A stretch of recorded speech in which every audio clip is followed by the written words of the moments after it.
ku okusiima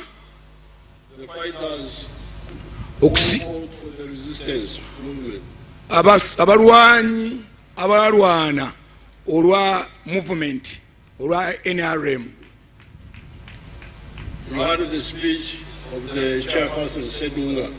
Muwulidde okwogera kwa ssentebe w'abalwanyi Mwami Sseddunga. In particular, I also want to salute the people of this area who are supporting us in the struggle. Mu ngeri enjawulo Pulezidenti ayagala okwebaza abantu b'ekitundu kino ab'Ekabula ab'Essembabule abawagira ennyo olutalo luno, olutalo olwaggwa.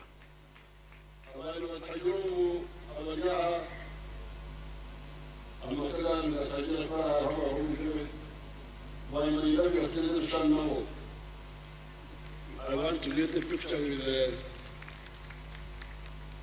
who are people supporting us, like I know them. President yasabye ajja kuba n'ekifaananyi ne abantu bajjukira obulungi abamanyi bali wano family azimu azoogedde nazo ne bagenda muteekerateekerayo ekifaananyi ng'amaliriza ey'okubekko nabo ekifaananyi. Muzeise Wandegi, Muzeise Kinamachunda n'abalala. Yes, Excellency. President agambye bangi akyabajjukira family ezimu eziwuli akyasobola ozoogera amannya era azimanyi bulungi bwana bafunye ekiseera agenda kwekubisaako n'ab'ekifaananyi ng'amaze okwogera. Now, regarding the welfare of the fighters, kati bwe twogera ku mbeera ey'abalwanyi embeera zaabwe eza bulijjo,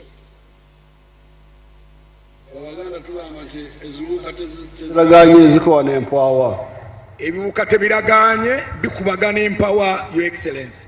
Empower, okay. Yes, sir. Nguzaguru kastarageni stomerano sterama amabapa.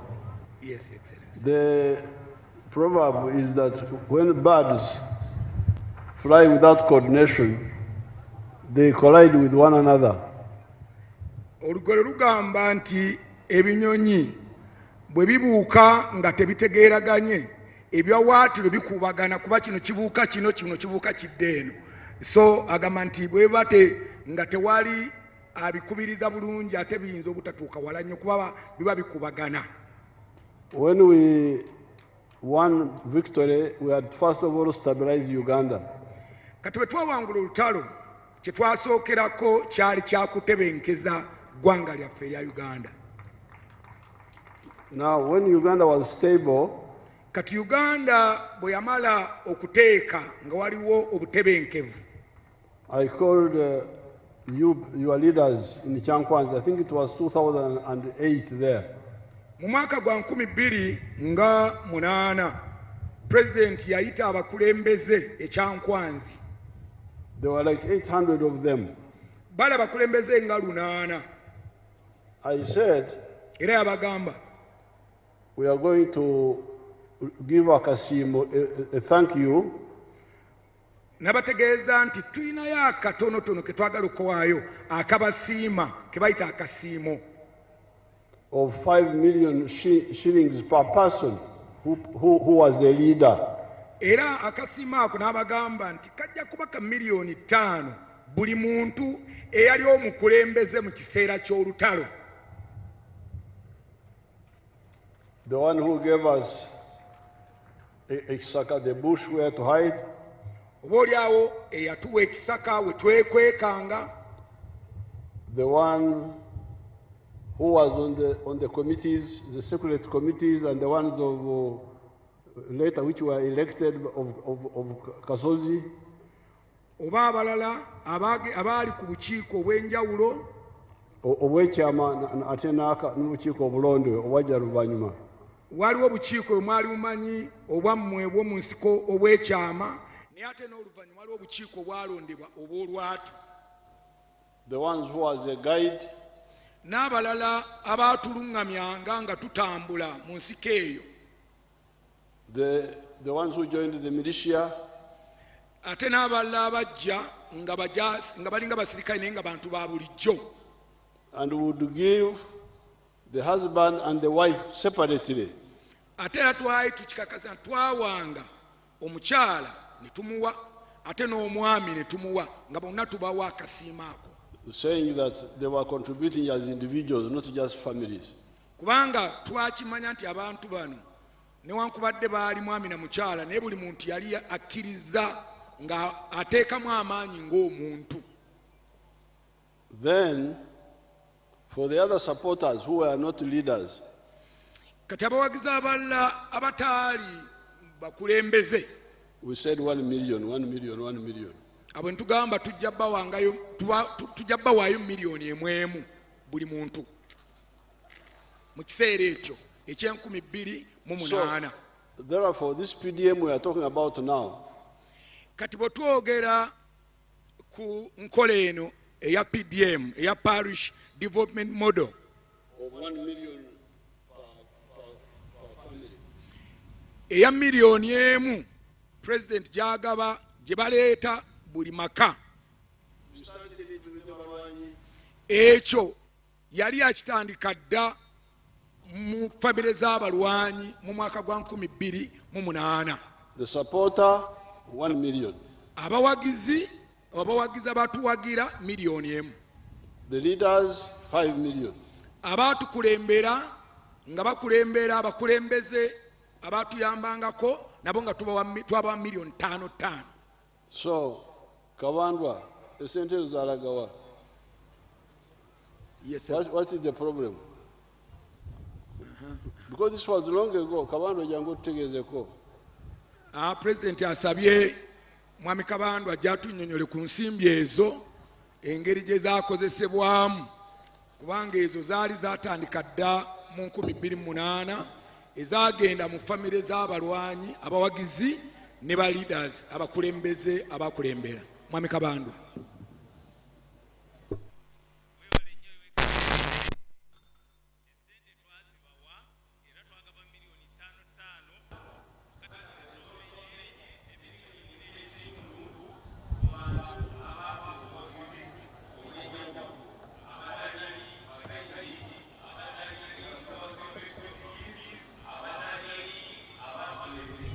Kale katubuuza baawano eryantonde mwafuna sente ezo?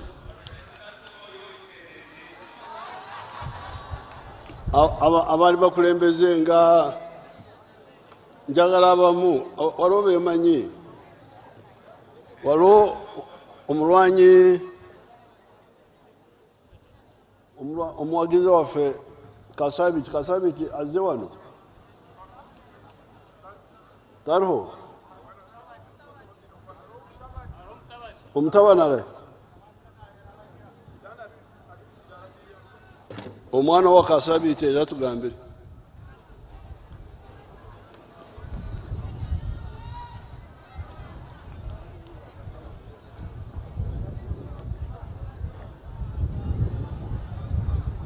kubanga abalwanyi abasinga bamanyi n'amannya, n'olwekyo arahe omwana.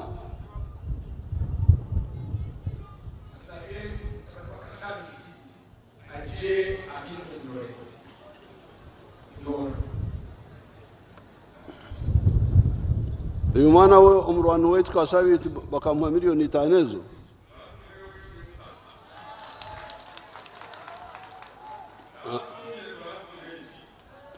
Oyina okumanya obazaire omukitureka eki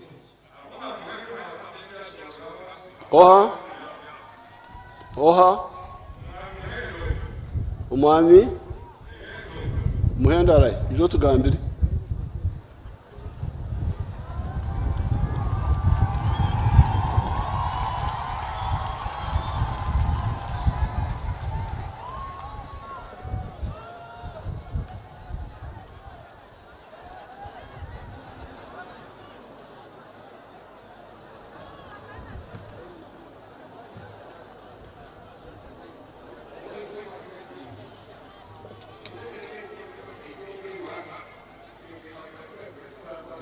yogera siwulira bulungi.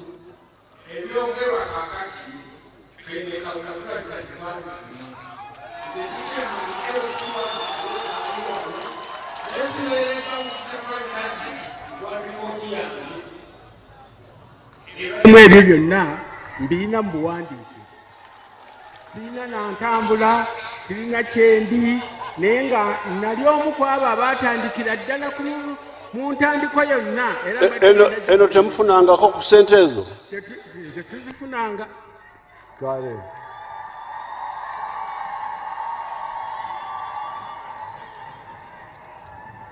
Kati Minister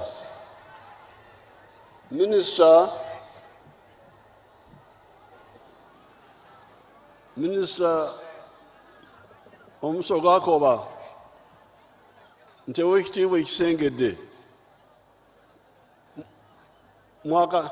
mwakasasanya sente meka ezo ez'akasiimo? How much money have you spent up to now?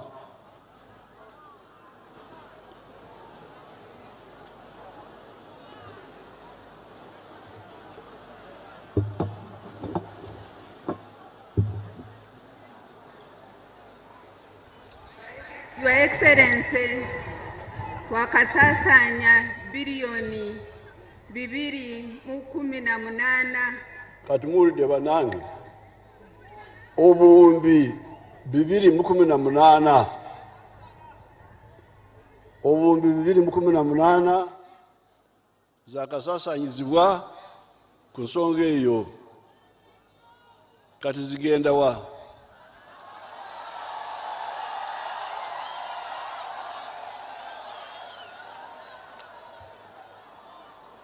Kati awo Minister, sente za baani abazitwala?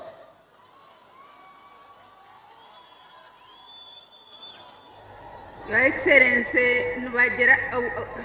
bagamba nti tusasudde abantu 8,310. Abantu 8,000 bakafuna sente ezo? 8,000. 80,000. 87,000, Your Excellency. So kati awo Muganda wagambira nti ekitata muyima tekimala konte.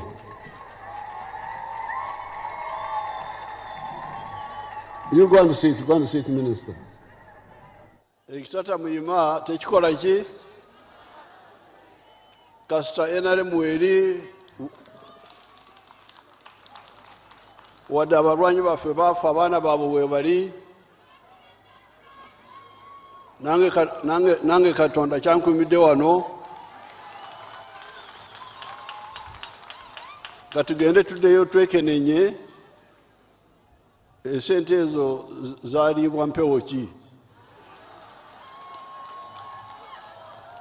Muwulidde obuwumbi 218 singa twagaba, alina calculator, singa twagaba milioni 5 obuwumbi 218 zandufunyiddwa abantu bameka? Milioni 5, songa 5 zaali z'abakulembeze.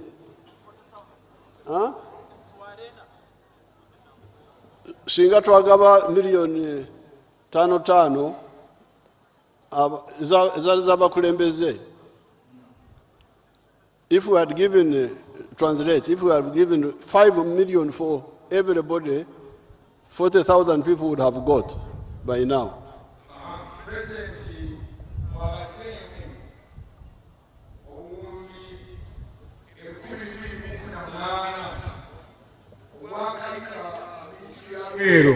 Ez'abalwanyi singa ensimbi zino zaagabibwa nga bagaba milioni 5 newankubadde ez'ettaano zaali z'abakulembeze mu nteekateeka nga bwe yali, sente zino at least zandibadde zaakasasula abantu 40,000.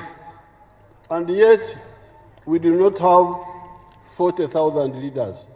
Ate nga akijjukira bulungi mu nsiko tebabangako n'abakulembeze bawera 40,000. So all the supporters would have got the leaders would have got and the supporters would have got by now. Singa ensimbi zino zaali zikwatiddwa bulungi, Pulezidenti agamba nti abakulembeze bonna abaali balina okufuna miliyoni 5 bandibadde bafunye. Nabana abawagizi abaali aba miliyoni emu bandibadde bafunye ssente. So, and you have seen how much 1 million is doing now. PDM, which we started recently, you have seen how much it is helping. Ate mwerabiddeko miliyoni emu eno egabibwa buli family mu programu ya Parish Development Model PDM kyekoze enkyukakyuka ey'omuggundu gyekoze mu maka agaziweereddwa. So kitegeeza ssente zino ate okuva mu mwaka gwa 2008 ate zandibadde kikoze omulimu munene. Then this was when the money was actually, when things were cheaper that time. Zo zaddako mu biseera ebyo ebintu byali bikyalina ku ssente za wansi. Miliyoni yali ezitowa nnyo mu kiseera ekyo okusinga ey'olwaleero. So 5 million, sometimes for 10, for 5 for the husband, 5 for the wife, because I insisted on that, because I knew these families. President bwe baali bagaba ssente zino, family ezimu zaafuna miliyoni 10, kubanga omukyala yaweebwanga miliyoni 5 n'omwami miliyoni 5. Ekyo yakiromerako kubanga yalabanga abakyala balina olubimbi lwe baalima ng'omukyala mu maka, ate balina n'abaami balina olubimbi lwe baalima mu kiseera ky'olutalo. Kyova olaba yakiremerako, omukyala afune n'omwami afune. So therefore, there is a problem here which we shall solve. The money has been spent. If it didn't arrive, we shall sort it out. President alabyemu kazibu mu nsimbi zino engeri gye zitaatambula ziteekwa okuba tezaatuuka, naye abagambye nti we zaasekattira ajja kulabawo mu kiseera kitono nnyo.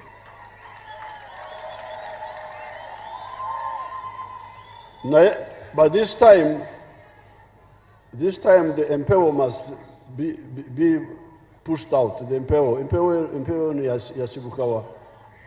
Naye tajja kireka bulesaawo, mbula ajja kumanya obuzibu bwavaawa, ani yatuusa empewo mu kifo kya ssente, era oyo yatuusa empewo alina okuvunaanibwa.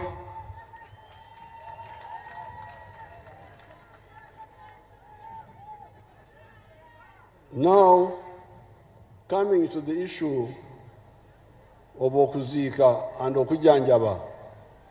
Kati Pulezidenti ayogera bw'otuuka kati ku nsonga y'abalwadde be abalwadde ate n'enziika yaabwe eruusi ababa bavudde ku nsi.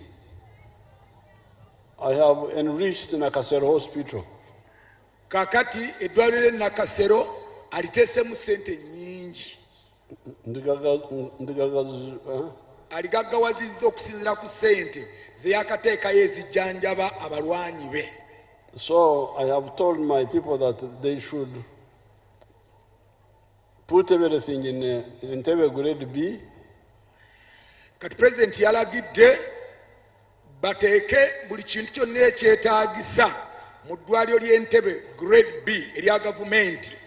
So that my fellow fighters are treated there without them. Because the money we are spending in Nakasero is so much. Kati President yamukozesezza ekyo, abalwanyi be bangi bakaddiye bangi balwala, ate ssente ezisinga abadde aziteeka mu ddwaliro ly'e Nakasero. Kati agambye nti ebintu byonna ebyetaagisa ebiri e Nakasero byonna babigule bibeere mu Entebbe grade B, abalwanyi babajjanjabire awo mu ddwaliro lya gavumenti. And the Kuzika, we shall put a fund there. Kakati n'okuyambako abalwanyi baffe Mukama baba ayise era President agenda kuteekako enteekateeka yaakyo babe nga basiibulwa mu ngeri ey'ekitiibwa. Now, this will be handled by Narwe, so if necessary, I will put another person there to be there all the time because Narwe has got many things. Kati ekyo kijja kusigala nga General Race akikolako, naye nga bw'amanyi nti General Race oluusi emirimu giba mingi, ajja mugattako omuntu omulala ayongera okumuyamba kiryoke kitambule bulungi. The one who has no other assignment except that. Omulala atalina nnyo bimutwala nga General Lweiso naye ng'ekyo kyokka kyakolako ekyokuyamba ku bantu baffe okusibula abantu baffe mu ngeri y'ekitiibwa. Now, coming to the thefts Kati bwajja ku obubbi of the cows, the goats, the chicken, the coffee. President bwajja ku obubbi bw'ente, ababba embuzi, ababba emmwanyi, obubbi obwo buli mu byalo. You remember there was a group which killed people on New Year's Day. Mujjukira emabegako waliwo abagajambuza abatta abantu ku lunaku olusooka omwaka. In Kisojo. Kisojo Kisojo is like in Bukomansimbo where? Bukomansimbisa. You remember those killings on New Year's Day? Mujjukira ebijambi ebyo. Era ebijambi ebyo byaliwo ku lunaku olusooka omwaka. Abantu ne batirimbulwa. Bano nga bali mu kudigida naye nga abantu babatirimbula mu mayumba. I visited the area myself. Kati president ensonga enjegeyo bwe yaggwaawo yagenda yennyini n'agenda mu kyalo ekyo. And I could see the problem was organization. Era president bwe yatunula yalaba nga ekizibu kyali mu kuba nti tewaliwo nkwatagana bulungi. These killers first invaded a woman who is the wife of a school owner in the trading center nearby. Kati abatemu bano basooka ne bagenda ne batta. Sebata, Barumba. Ne balumba.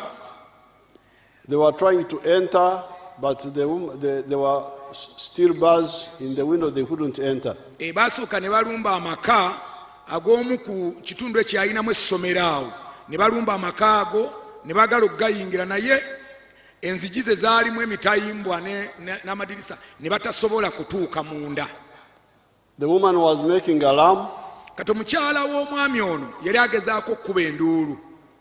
But there was a disco nearby. Naye waali wasuzeewo ekidigida abantu nga kireekaana nnyo enduulu y'omukyala abantu tebaagiwulira. But at the same time, the woman, her husband was in Mubende as a teacher there. Kati ate omukyala yalimu yekka mu nju. Mwami we yali ali Mubende kuba yali asomesa Mubende mu kiseera ekyo ng'omukyala ali yekka mu nju. So apart from the alarm, kati ng'oggyeko enduulu rang her husband in Mitiana in Mbende. Kati bwe yakuba enduulu nga talaba tali afaayo ekyo bwe yakimala n'akubira mwami we essimu naye mwami we yali Mubende gy'asomesa. Now the husband in Mbende rang the RPC in Masaka. Kakati mwami we ali Mubende n'akubira akulira poliisi eya region eya Masaka gwe bayita RPC ye gwe yakubira essimu. Then the RPC was trying to ring somebody else and also another to ring somebody else. Kanagenda bwatyo omukulu wa poliisi oyo akulira region n'agezaako okkubira omulala n'ageza nga ne kitwala ebbanga nga bagezaako okkuba essimu okutuuka. Losing a lot of time. Kati ekyo kyatwala obudde buwanvu. Ono akubirawo Mubende, ombe n'akubirawo Masaka, onagenda songa olaba ebbanga ekiseera kyali kinene. But fortunately somebody had the nduru. Naye newankubadde waaliwo oluyoogaano olw'olunaku olusooka omu ku bantu yawulira enduulu y'omukyalo ono gyali akuba mu nju. So the people came and these killers ran away from the home of the woman, but went killing people along the road. Kakati olw'enduulu eno abatemu badduka ew'omukyalo ono ne baddukawo kuba omukyalo ono omukyala yalimu yekka ne badduka ne bavaawo neera ne mukuvaawo magenda gaabwe bagenda batta abantu mu kutambula kwabwe okwo nga bagenda badduka nga bwe batugumbula abantu abalala. So when I went there, the problem was just communication. Kati president bwe yakyala bwe yagendayo okulaba ku famire eno n'ekitundu ekyo yalaba ng'obuzibu bwali ku mpuliziganya. I now told them that from now on, Kati president Kolo n'alagira bw'ati, the police people at the sub-county n'agamba nti abapoliisi abali ku Gombolola must announce to the public a toll-free line, telephone line. Kati nga kuli Gombolola n'agamba wabeewo ennamba etasasulirwa. Ennamba eyo bagirangirire mu Gombolola yonna nti ennamba eno ye ya poliisi naye bw'ogikuba tebakusalako airtime ya bwereere gwe ne bw'obanga gw'okubye. And it should be manned 24 hours. Somebody should be there 24 hours. Era essimu eyo n'ennamba eyo omuntu nga waali agikwata buli ssaawa okumala essaawa 24 olunaku lulamba okumala ennaku 7 wiiki ennaku zonna nga waliwo agikwata nga togikuba ne kubanga tewali agikutte. It can't be one person, so it will have to be people who take turns. President aganti era of course tasobola kubeera omu wayinza okuba babiri oba basatu nga bagenda bakyusa nga bazikwata mu mpalo ono bw'avaako ono abeerawo. The security in Uganda is good because all homes now have telephones. Kati ebyokwerinda byongedde okulonka kubanga buli maka kati galimu waakiri essimu emu. So if you hear anything in the sub-county, don't ring your husband in Mbende, don't ring the sub-county police person. Kati bw'owulira ekintu kyonna teweetaaga kusooka kukubira mwami wo oba omwana wo oba muwala wo kubira akulira ebyokwerinda poliisi ennamba eyo president gye yagamba eri mu buli Gombolola gikube gy'oba osookerako nga tonnakubira mwami oba omwana. Now they listened to my advice. Kati president bwe yabawa amagezi ago baagawuliriza. This gang of killers kati abantu abo abatemu were being led by somebody called Chidawalime. Baali bakulemberwa Saabatemu Chidawalime. So from here, after they got my advice, kati bwe baatwala amagezi g'omukulembeze ga president, the gang now went to near Matanga. Matanga is towards Rukaya. Kati era Chidawalime ne banne olwo baavaawo mu kitundu ekyo ne bagenda mu kiseera mu kitundu ky'e Rukaya e Makanga. And one night they attacked the home of a nurse, a medical nurse. Olwo bavudde bukomansimbi bali Kalungu baalumba amaka ag'omusawo omukyala. A girl called Nachambade.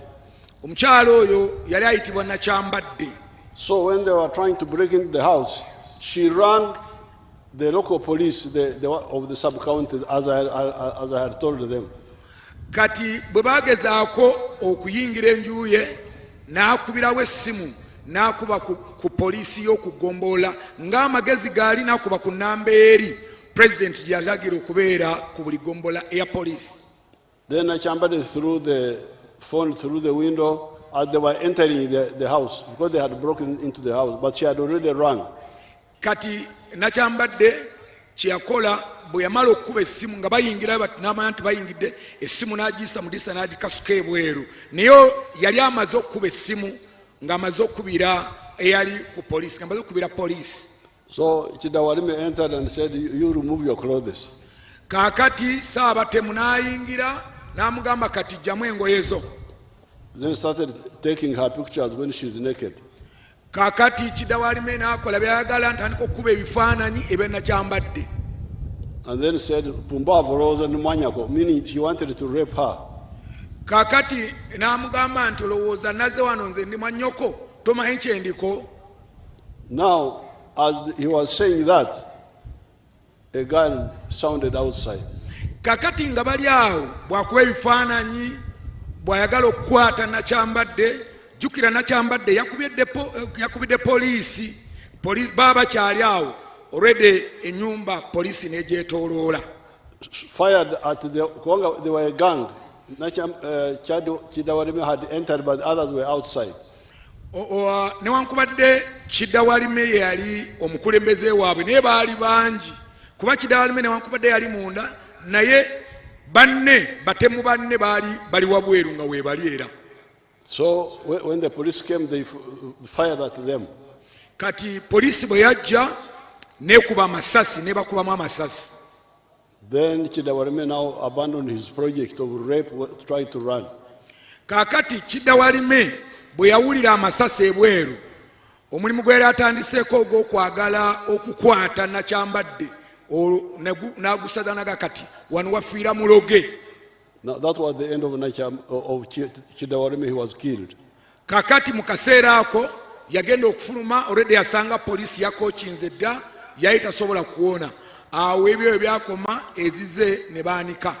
And the whole gang was wiped out. Era abasinga bodda battibwa.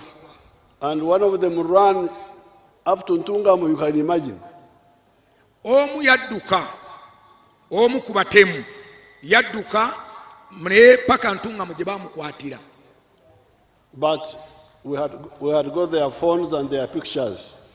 Naye olw'okuba nti essimu zaabwe n'ebifaananyi byabwe byali bimaze security ng'emaze okubifuna yali talina wayinza kwekweka. Police had advertised them. Poliisi already yali emaze okuteeka ebifaananyi bino mu mawulire n'okuba nga babawenja. One of them was in Nyabihoko. Nyabihoko is not even on the map of Uganda. Omu yali yeekweseeyo mu Lwazi. Nyabihoko is called Nyabihoko, the place. Nyabihogo. Then the people saw the picture on the TV. Kakati abantu eyo president yayogera Nyabihogo wala naye abantu baali baalabedde ekifaananyi ku TV. This one looks like the one the police are talking about. Kati abantu ba bulijjo nga baalaba ekifaananyi ne balaba n'omuntu gwe batategeera naye ono ng'afaanana poliisi gweranga bulijjo. The fellow was arrested. Era teyawona we baamukwatira ne bamukwata. That was the end of the Chidawarime group. Kati awo oyo ye yasembayo ku kibinja ekyo ekyali kikulembera Chidawarime ekyali kyefudde kafulu okutta abantu So you can see the problem is coordination. Kati bw'otunuulira olaba nti ekizibu kyali ku mpuliziganya n'enkwatagana wakati wa poliisi n'abantu ba bulijjo. You remember the people who were killing people in Masaka. You must have, after the elections, who were killing elders in Masaka here. Era mujjukira n'akabinja k'abantu abaali batugumbula abantu n'ebijambiya mu Masaka muno ng'akalulu kaakaggwa mukyabajjukira. They forgot one thing. Beerabira ekintu kimu abatemu abo. That the police has got dogs. Beerabira nti kati ennaku zino poliisi eyina embwa eziwunyiriza. So these dogs kati embwa zino followed them. Zaabagoberera kagere ku gagere. And that was the end of the group. They were all wiped out. Era bonna bagwawo naye ng'ekyatuyamba mbwa kuba zaawunyiriza obuufu bwabwe. So now the police regional police commander, where are you? President asabe regional police commander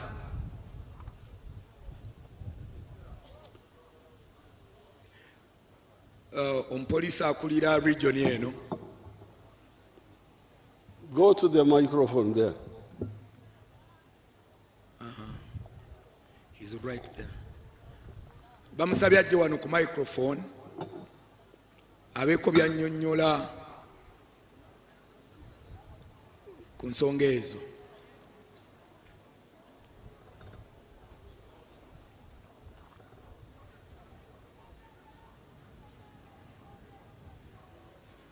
Where is he? Oh, there. Awunajja ono yakulira poliisi ya region eno era President amusabye ajje wano ku muzindaalo abeeko byannyonnyola ku nsonga oba oli aweza ebyokwerinda n'endala zonna President zagenda okumubuuza. Ono ye Regional Police Commander ow'ekitundu kino. What's your name?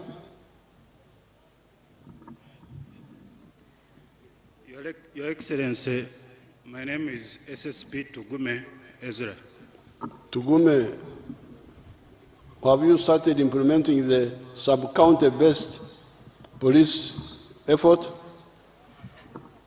Sir, the sub-county policing model in Greater Masaka has been implemented to 100%. All sub-counties in our region have 12 personnel, a counter-phone, and some sub-counties are yet to receive motorcycles that are going to support our operations, where we can easily reach out to the calls that are coming from the community. Do you have police dogs? Your Excellency, the districts in Greater Masaka, including Lyantonde where we have a police dog. We have how many? We have a police dog in Lyantonde and all the other districts in the greater region, Masaka. Each district? Yes, Your Excellency. So, Kruachol Netima, no Christian Tezawan to Nizibibwa. So, Umsajona Netima Vanangi. What is your problem? You have the police dogs?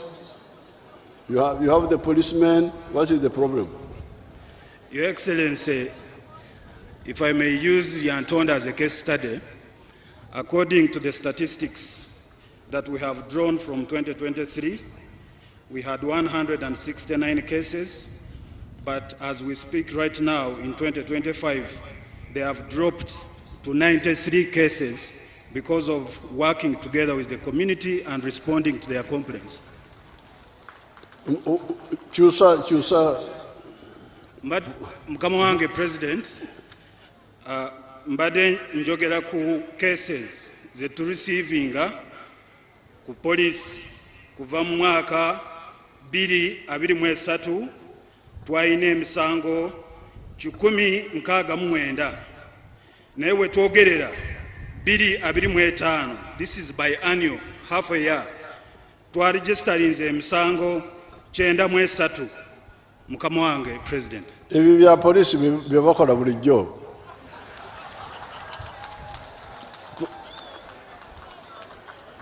Kubanga ono omusajja atugamba nti edda twafanga nnyo naye kati tufaako katono wakiri. Tetwagala musango gwonna, twagala emisango giggwewo. So, okay, Chiwanda, you go and sit down. No, but Tugume, have you mobilized awareness sub-county by sub-county so that the people know what to do when there is a problem? Your Excellency, twina abakwanaganya ba polisi n'omuntu wa bulijjo. Twina ba OCs aboogera mu kuziika mu mizigiti. Please, vavu y'okuziika. Genda ku radio olangirire buli lugombolola. Mukama wange buli radio station mu Lyantonde for example, twina program abaserikale bagendayo ne boogera ate ne tufuna feedback eve mu bantu baffe. Kati Tugume abaguddeko omusango nti abagamba ekyokukola naye mwagaana kukikola. Muwuliddeko omulanga gwa Tugume abalagirira kyemukola singa osanga, kubanga ku makya bw'ogenda mu ndimiro n'osanga ababbi batuta emwanyi zo tolinyawo, sooka oddeyo okubire poliisi bo bajje, embwa ejje efune olusu lw'abantu abo temwononawo. So, Tugume, please. Yes, Your Excellency. Mobilize the population sub-county by sub-county so that they know what to do together with the police and the population. Mukama wange, we shall improve. Kale. Yes, sir. Chiwanda agenda mumaso. Thank you, Your Excellency. Chiwanda tafuta. Your Excellency, Byenjogedde. basebo ne bannyabo President ayise Mwami Tugume nga Tugume ono yakulira police mu region yaffe eno eya Greater Masaka. Naye amubuuziza ekibuuzo ekisookese nti amateeka ge nayisa oba ebiragiro bye nayisa ku poliisi mwabiteeka mu nkola ng'ebiragiro bino mwemuli bino wammanga. Ekisooka President yalagira ku buli gombola okubeerako bapoliisi 18 era President n'alagira ku buli gombola okubeerako pikipiki eyambako abapoliisi okukola emirimu era President yalagira ku buli gombola okubeerako essimu abantu ba bulijjo gye bamanyi gye bakubako. Mwami Tugumazeemu bw'ati nti amagombola gonna we twogerera galiko abapoliisi ayogedde kati kuliko 12 tebannaweza ndowooza 18 naye kuliko 12 ku buli gombolola. Era Mwami Tugume agambye President nti egombola ezisinga poliisi emaze okuzigulira pikipiki gye bakozesa okutuuka ku bantu. Naye President oluvannyuma mbuuza nti muyina embwa eziwunyiriza. Mwami Tugume n'addamu nti tuyina embwa mu buli district. Embwa zino ezituyambako okuwunyiriza okukonga olusu olw'ababbi ne tusobola obbakwata. Kati President n'ambuuza nti okay, oba muyina ebyo byonna lwaki abantu bakyababba? Mwami Tugume n'agamba nti bakyababba. Nenyongerako nti mpozi olina ettima. Era n'amugamba olabika olina ettima musajja gwe kubanga olina byonna bye nalagira naye abantu bakyababba. Mwami Tugume n'agamba nti bababba naye obubbi bugenze bukendeera nnyo. Agambye nti mwaka oguwedde bayina mwaka guli emabega emyaka ng'ebiri obubbi bw'ente n'obubbi buno President bwayogera emisango gyali 169 naye omwaka guno zikendedde ne gifuuka 93. Kati ye Tugume ng'alaba ekyo poliisi ekoze nnyo. President n'amugamba nti ebyo bya poliisi bya bulijjo bye mutugamba bemusinga ng'ogikendedde ezo statement tuzikooye twagala obubbi bugwerewo ddala nga tewaliiwo kubba bintu by'abantu. President ayongedde n'asaba n'alagira Tugume baggulewo enkolagano ey'omuggundu wakati wa poliisi n'abantu bagende ku radio babannyonnyole ennamba eziri ku magombola bazibawe ennamba ezo baziwandiike ku bipande mu buli katawuni ng'osangawo ennamba ya poliisi ku bugonda ku gombola nga kweri ku muluka kweri buli kyemaani w'ekyalo ng'ennamba ya poliisi agirina ne buli maka President ayagala ng'ennamba ya poliisi mugirina. Ennamba y'egombolola eyo ey'egombolola gye yalagiddeko etasasulwa sikuba Masaka simanyiwa no awo. Era President abasabye nti mulekeraawo ng'abadde bakakubba emmwanyi bakaziwulula bwe bati n'ogenda nga bw'okwata ku muti bw'olaga abantu zabadde zaabala nnyo wano baawuluddewo ate oluvannyuma n'oleeta embwa. Embwa ejja kukwata ggwe eyasembyeyo okukwata we babbye ekintu. President abasaba bw'oba osanze nga baamenye ennyumba yo babbye emmwanyi zo babbye ente ezo ekiraalo tokikwatako paka poliisi ng'emaze okujja ng'emaze n'okuleeta embwa eziwunyiriza kubanga bw'okola bw'otyo oba oyonoona otta obujulizi. Zezo ensonga ezibadde wakati wa President ne RPC. Embwa zatuyamba okumalawo abatemu abe Masaka abe bijambia bonna twabakwata. Yes, Excellency. Now on the issue of the land, Kati ku nsonga y'ettaka. the issue of the land in the CA, we had a battle with the landowners, and to some extent people were claiming to work for Mengo. Kati mu lukiiko lw'abagassemateeka ensonga y'ettaka eno lwali lutalo lunene nnyo. Okusooka lutalo baalusanga bano ng'abalwanyi, baalusanga eri abantu abalina ettaka, ba landlords abogerwako, ate n'abantu abamu abalowooza nti baalina akakwate ne Mengo. They were saying Bo nga bagamba that muleke abamataka tukolagana n'abebanja. kati bo nga bagamba nti ffe mutuleke, mutwagaza ki, ffe mutuleke tufune enkolagana yaffe wakati waffe ffe ab'ettaka n'ab'ebibanja bali ku bibanja byaffe. Meaning that we should leave the landlords to negotiate with the tenants. Kati nga baga gavumenti temweyingiza mu nkolagana yaffe, ffe mutuleke, ffe abalina ettaka tujja kolagana n'ab'ebibanja, mutuleke enkolagana ffe jagenda mu maaso mu ngeri yaffe. We said no, we can't leave you. Ekyo Ssaabalwanyi n'agamba nedda, tetusobola kubaleka, tetusobola kuleka baabibanja kubalekera b'amataka. This problem was created by the colonialists, kubanga obuzibu buno bw'ettaka bwatandikira ddala mu nfuga y'abamatwale mabega ddala ng'abamatwale bakyali wano. It is not something that should be handled by citizen to citizen. It must be the government. Era ensonga eno tetusobola girekera abataka ku bataka, abantu ku bantu, walina okubaamu omukono gwa gavumenti. So that's why we said land evictions are banned. Era ensonga lwaki bagamba nti okugoba abantu ku ttaka kuba mu CA tekudda kuwereddwa okugoba abantu ab'ebibanja ku ttaka.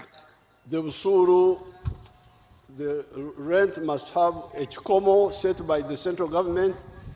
Era n'ensonga y'obusuulu nga teyina kulekebwa ntegeeragana ya nannyini ttaka na wa kibanja, wabula gavumenti yeyina okuteeka omuwendo gw'obusuulu era nga guliko ekkomo. Obusuru obulukwe ekkomo. Yes, Your Excellency. So, and then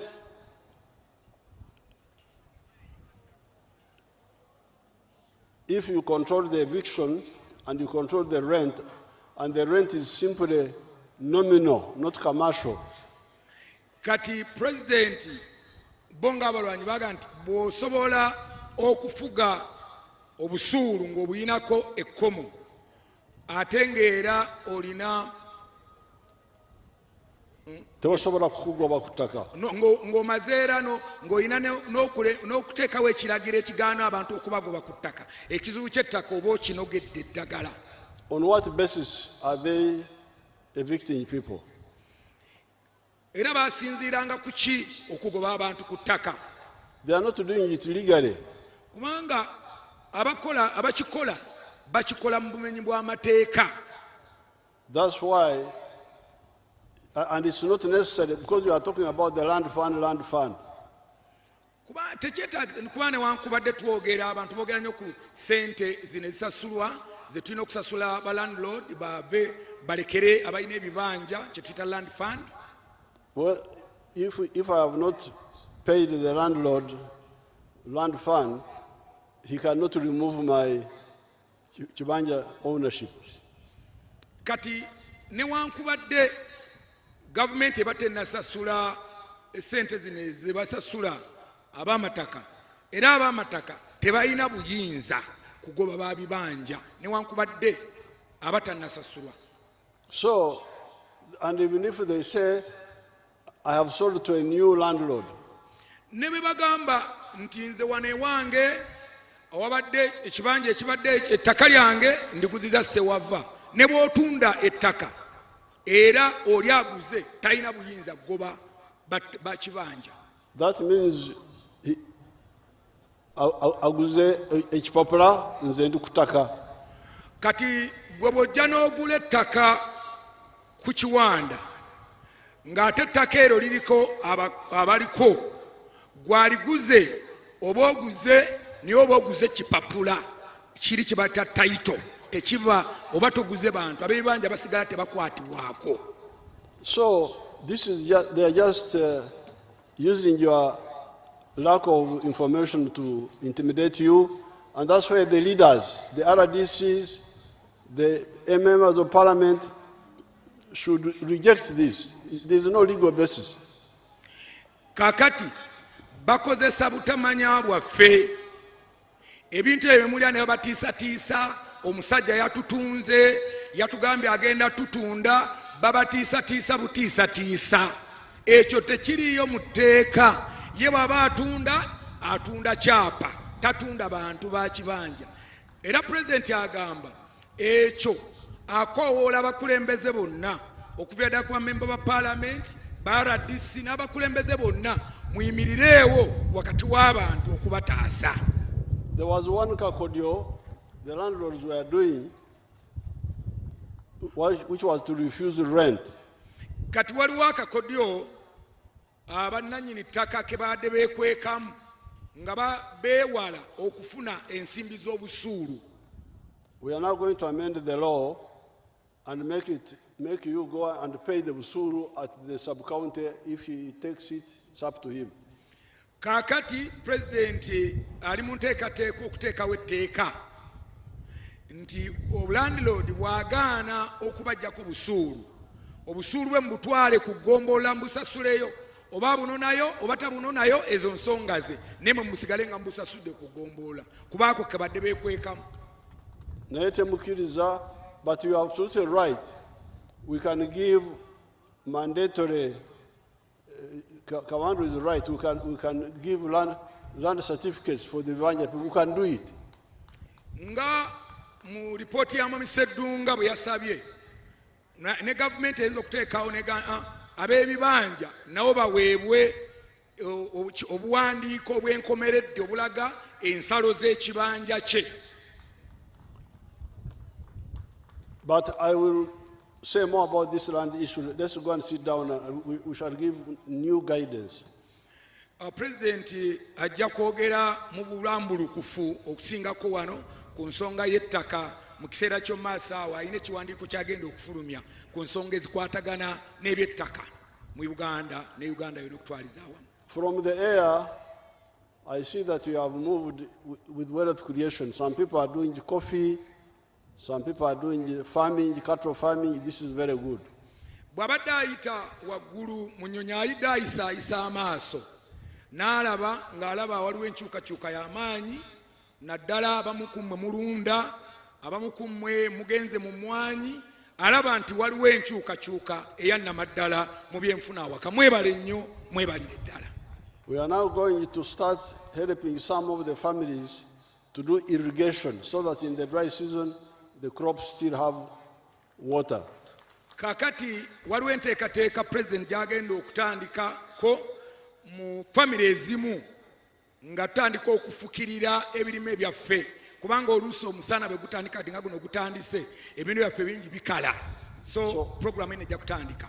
Therefore, protect the swamps so that when we go for irrigation, you have got a nearby water source. Kakati bwe muba mwagala enteekateeka eno etuukire bulungi mu bitundu byaffe temulima mu ntobazi. Entobazi muzirekeewo kubanga we tusobola okujja amazzi ate agasobola okufukirira. So entobazi muzireke temuzisimbamu kalitunsi temuzirimamu kasooli. Now, for the cattle farmers, you should learn how to grow pasture, not just depend on the pasture which is planted by God. Kakati mu abalunzi b'ente President abakubiriza muyige okulima omuddo ogw'ente nga beera ku guno gwokka ogw'okutambuza ente gwameze gindi bano omuddo gwo gw'olimye ogw'ente ezo nka hariya nimureba oguri aho taineho obunyatsi noreba hariho egashe tariho obunyatsi ente ziine enjara nga wali tewali muddo omurungi ogw'ente kubanga waliwo ebisubi ebitagasa wali. Yes, Excellency. Bw'otunda ku lusozi olwo bw'olulaba tolabako muddo ente ne bwe zijjaawo tezikugasa naye ate singa olusozi olwo oba olulimye bulungi n'olimako bulungi ebisagazi byo n'omuddo omulala ogusobola okugasa olusozi olusobola okuyambako okuliisa ente ezo okusinga okulinda ogwo ogwemezesa gwokka. Another problem is that when the head of the family dies, kati ekizibu kira president kyalabye kinti omuntu owawaka omukulu wawaka taata bw'afa the children fragment the property. Kati abaana ebyobugagga babigabana. You should learn what other people in the world learned long ago. President abakubiriza nti taata bw'afa oba maama oba omukulu wawaka yenna bw'afa mulekeraawo okutemaatema akabanja ettaka abagamba muyige enkola ng'amawanga amalala agatusingako bwe gakola. This is dividing by shares. Bano abatugenzeeko mu maaso bo bagabana migabo. The property is together but you divide shares. Ebyobugagga bisigala we wamu omusiri gw'omwanya gusigala we wamu faamu esigala yemu naye mugabana ebivudde mu faamu yammwe okusinga okugabanya mu faamu yammwe. I have heard your demand on the Ntutsi, Kashagama, the Antonde Road. President awulidde okusaba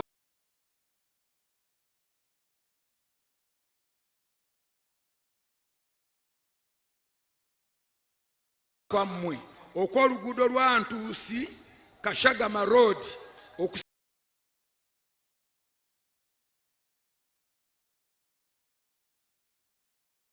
okwakuwulidde President. Niza kugikola nk'etaashuro yanyu, niza kugibataashura.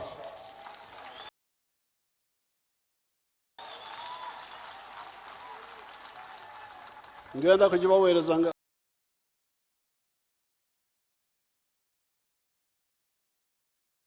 ng'ekirabo ku lw'okuwagira NRM.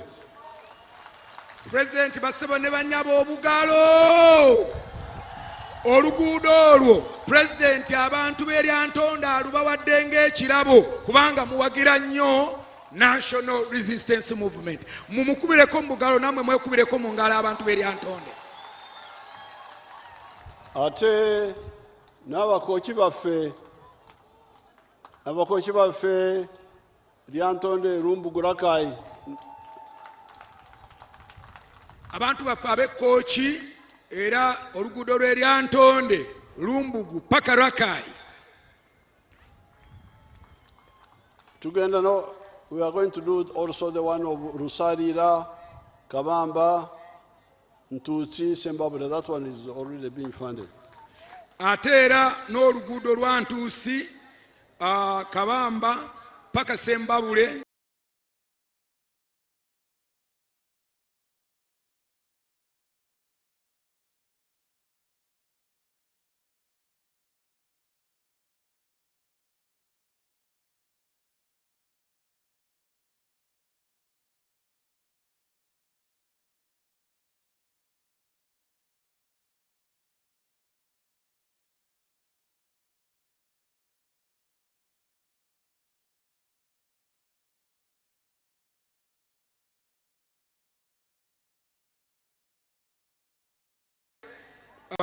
enzimu ze tusobola okuzimba. You may not have to build the whole house yourself. Ennyumba yonna oyinza okuba nga temugizimba yonna nga ministry, but you can give like mabati and cement. naye muyinza okuwa ebyo omuntu by'atasobola ogeza ne mumuwa amabaati ne muwa ne cement nga yasobola okwekubira bulooka n'abaana be ennyumba eyo n'abeera ng'asobola ogizimba. Provided he can show you that he can make the bricks. Era ng'abakakasizza nti bulooka asobola ozeekubira n'ebirala ebitonotono asobola obyekolera ng'ekizibu ky'alina ky'amabaati ne cement, minisitule ya Luweero esobola okuteekaawo essira. So that we finish one problem, not touch schools, touch this one, touch that one. Kati ekituyambeko okuba nti ekizibu ekimu tukinogera eddagala okusinga okugamba nti tukola kino tukole kiri tujja kwejjukiriza nga tetulina kye tukoze kye tuyambye bantu baffe kuba tukutte ku bintu bingi nnyo omulundi gumu. I had forgotten when we started NADS. President abadde alina kyajjukidde bwe twali nga tandika enkola eri eya NADS gye mumanyi obulungi. When we started Operation Wealth Creation 2013. Ate era n'enkola eri ey'abasirikale ey'otugabira ebintu gye twayita OWC, Operation Wealth Creation. I told General Sare to first give the families of the Barwanyi, the coffee seedlings and so on. Era jjukidde nti enkola eyo bwe yali yatandika eya OWC, General Sare yamusaba nti newankubadde bannayuganda bonna tugenda kubatoka naye tandikira ku famire z'abalwanyi. And he did it, and it was only after he had given all of them that I allowed him to go to the others. Era President agamba ekyo yakikola, General Sare yakikola. Abantu bonna yatandikira mu famire z'abalwanyi, olwamala famire z'abalwanyi n'alyoka afuluma n'ayambako ne families endala zonna. So I will get time and find out where these programs get started. Kati President agamba agenda kufuna ekiseera ayeekenneenye programu zino zifiira wa, lwaki tezituuka bulungi oluusi gy'aba azisuubidde okutuuka. Kale mwebale abantu b'e Karro, mwebale mwena ku Ijaha. President abeebazizza mwebale kujja, mwebale nnyo, mwebale ddala, mwekubireko mu ngalo abantu b'e Karro n'abantu b'Eryantonde mwenna. Simanyi mu Luganda bagamba Kaliro. But it is Karro. Karro means Okwara, is where to get you lay things on the floor properly. Oh. Omuluganda Kaliro kitegeeza ki? Kyagala okufaanagana mu excellence. Kaliro naye kubanga boga Kaliro to mean some fire. But Kaliro okwaliira nga bwe yalirirawo emmere, nga bwe yalirirawo ogenda okwebaka, nga bwe yalira. Oh, it is the same. It is the same, sir. Very good. Yes, excellence. Abakarro mwebale munonga kuja kutwagira, Abalyantonde, Ababwera, Abakaijumba, Kochi, amanya gawa n'ogadda, kino ekitundu bakiyita Bwera. Bwera eno ate ne Sempabule naye Bwera. Bwera bw'efuna egininga neri. Niyo Bwera bw'efo. Egino Bwera bwa ruguru. Bagamba nti eno Bwera eya waggulu eno. Ate eri Bwera ya wansiko. Olaba bali bamanyi geography. Bali bamanyi nti amazzi gava eno ne gakulukuta ne gagenda mu Katonga. Yes. Kati eyo Bwera bwa ruguru, Bwera bw'efo, Kaijumba, Kyazanga bagiyita Kaijumba. Kyazanga. Ate Kochi eryawo. Abakochi bali eyo, abakochi bakolanga emirimu gyabwe gy'amaanyi. Abakochi baffe tubamanyi. Ate eri mu maaso Kibumbiro Mutukula. Bete Kibumbiro. N'olwekyo nsanyuse abana Bwera, abana Kaijumba, abana Buddu, eri bagiyitanga Buddu. Bitundu byaffe byadda. Katonda abakuume mwebale nnyo mwebale ddala. Basewo ne bannyabo obugalo bwa President waffe President waffe General Kaguta Museveni amaze okwogerako gye tuli ffenna obugaalo akalulu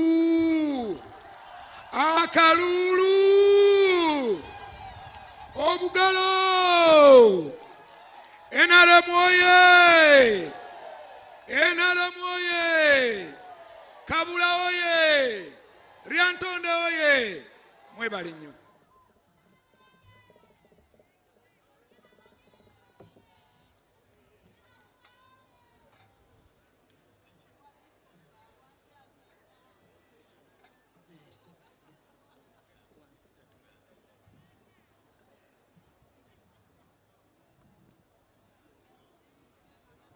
Your Excellency, I want to thank you for the parental insight through your speech, full of guidance and wisdom towards achieving socio-economic transformation to the citizens of Uganda as a sign of securing their future as our national chairman of the mighty party NRM and President of the Republic.